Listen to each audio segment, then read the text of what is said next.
Hi friends! ఇది మీరు విన్నారా? అక్కినేని నాగార్జున గారు తన తండ్రి స్వర్గీయ అక్కినేని నాగేశ్వరరావు గారి గురించి ఇటీవలే ఓ ఇంటర్వ్యూలో కొన్ని ఆసక్తికర విషయాలను తెలిపారు.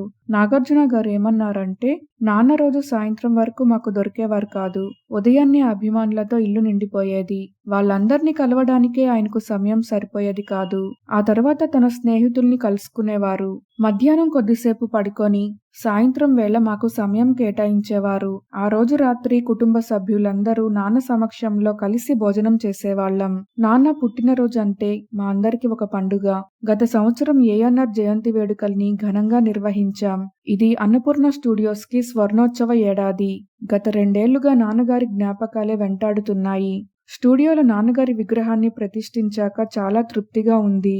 ఆయన ఇక్కడే ఉన్నట్లే అనిపిస్తుంది. నాన్న బయోపిక్ చేసే ఆలోచన ఉంది.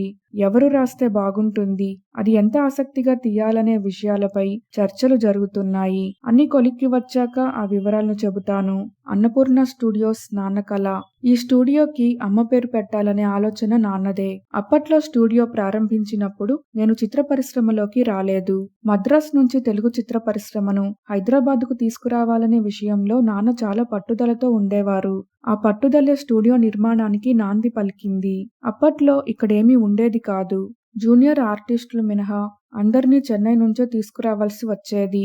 నిర్మాతలకి అది భారం అవుతుండడంతో నాన్న, మేం నటించే సినిమాల డబ్బులు తక్కువ తీసుకునేవాళ్ళం. ఆయన స్థాపించిన ఈ స్టూడియో ఇప్పుడు అత్యాధునిక సాంకేతికతో సినీ రంగానికి సేవలందిస్తుందంటూ ఇలా చెప్పుకొచ్చారు నాగార్జున గారు.